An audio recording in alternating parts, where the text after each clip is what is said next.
خاصا تحمل پایا جاتا ہے. اس خطے کی پوری کوشش یہ ہے کہ جو امریکہ اور اسرائیل جس طرف لے جانا چاہتا ہے، آپ کو یاد ہوگا کہ امریکہ کے 48 گھنٹے کی وارننگ یہ تھی کہ ہم ایران کے بجلی گھروں کو، بجلی کی تنصیبات کو، توانائی کے سینٹرز کو، سب کو تباہ کر دیں گے. اور ایران نے کہا تھا اگر آپ ایسا کریں گے تو پھر ہم وہ تمام چیزیں تباہ کر دیں گے جو اس خطے میں آپ کو کمک پہنچاتی ہیں. تو اس ڈوم ڈے سیناریو سے نکلنے کے لیے اس پورے خطے کی بھرپور کوشش ہے کہ کسی طریقے سے اس جنگ کو بند کیا جائے. اچھا اسامہ صاحب، یہ بتائیے گا کہ یہ بھی میڈیا رپورٹس آئی ہیں، جیسے آپ نے خود قطر کے بیان کا ذکر کیا، کہ ایران اور قطر کے درمیان شاید کوئی انڈرسٹینڈنگ ہے، کیونکہ جیسے آپ نے بھی کہا کہ زیادہ حملے جو ہو رہے ہیں وہ بحرین، یو اے ای پہ ہو رہے ہیں، قطر پہ شدت کم ہے. سو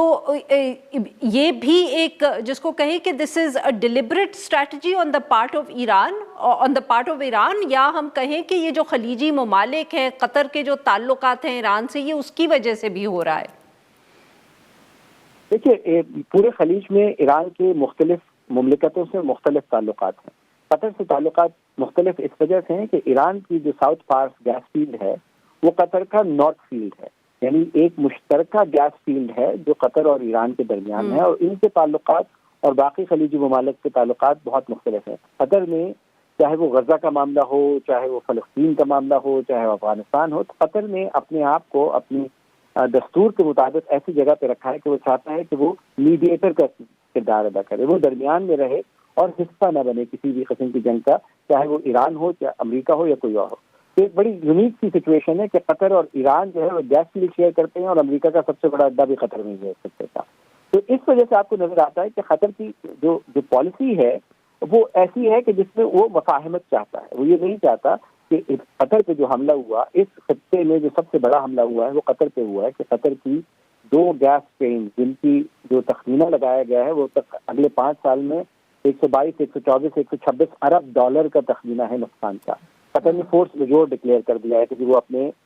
جو 98% سورس آف انکم ہے ان کلائنٹس کو گیس نہیں پہنچا سکتا کیونکہ جنگ ہو رہی ہے، اور اس کے اوپر اس کا اتنا نقصان ہو چکا ہے.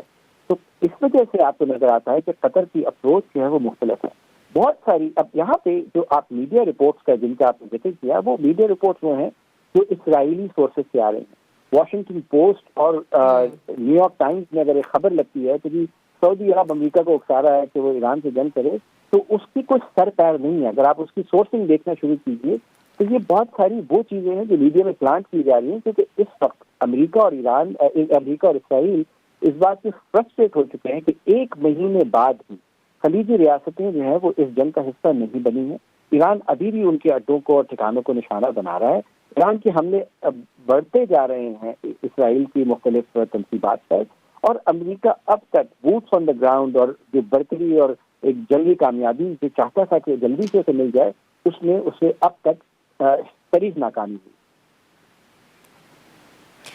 اسامہ صاحب، اب کیونکہ آپ نے ان سٹوریز کا بھی ذکر کیا، آبویسلی جیسے آپ نے کہا کہ ان کی سورسز پہ سوال اٹھائے جاتے ہیں، بٹ وہاں ایک جو بہت اہم بیان آیا ہے قطر کے سابق وزیر اعظم حماد بن جاسم صاحب کی طرف سے، جس میں انہوں نے نیٹو کی طرز پر اسلامک ممالک کا اتحاد بنانے کی ضرورت پر زور دیا ہے. یہ کتنا سگنیفیکنٹ ہے، اور کیا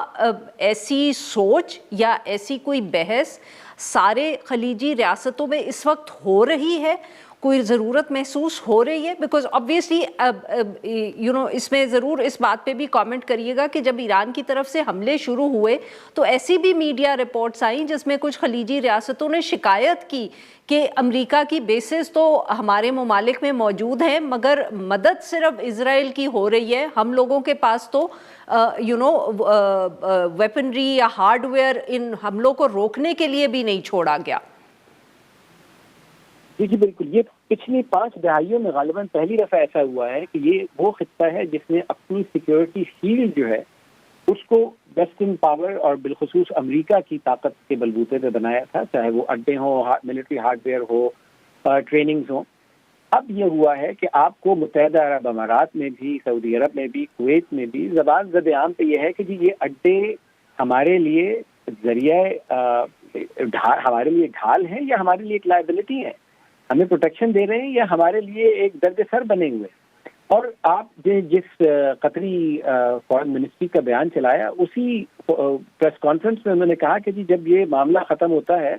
تو ہمیں ایک اسٹریٹجک ری تھنک کی ضرورت ہوگی، ہمیں دوبارہ غور کرنا پڑے گا کہ ہمارے اس پورے خطے کی سیکیورٹی کیسے یقینی بنائی جا سکتی ہے، کیونکہ امریکہ کا جو کردار ہے اس پہ اماراتیوں نے کویتیوں نے بڑی شدید سوال اٹھائے ہیں، بلکہ ملٹی بلینئر اماراتی بزنس مین جو کہ ابراہیم اکارڈز کا حصہ تھے انہوں نے کہا کہ جی ہمیں یہ بتائیے کہ آپ پیسے ہم سے لیتے ہیں، اڈے یہاں بناتے ہیں اور حفاظت اسرائیل کی کرتے ہیں، تو ہمارے لیے یہ بات کس طرح سود مند ثابت ہوتی ہے۔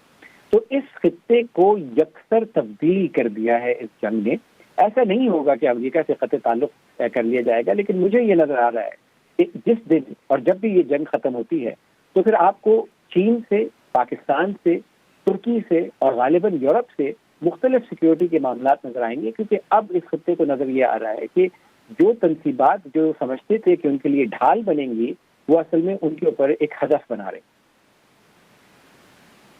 بہت شکریہ اسامہ صاحب، آپ نے ہمارے لیے وقت نکالا۔ ناظرین آج کے لیے بس اتنا ہی، we'll be back on Monday now.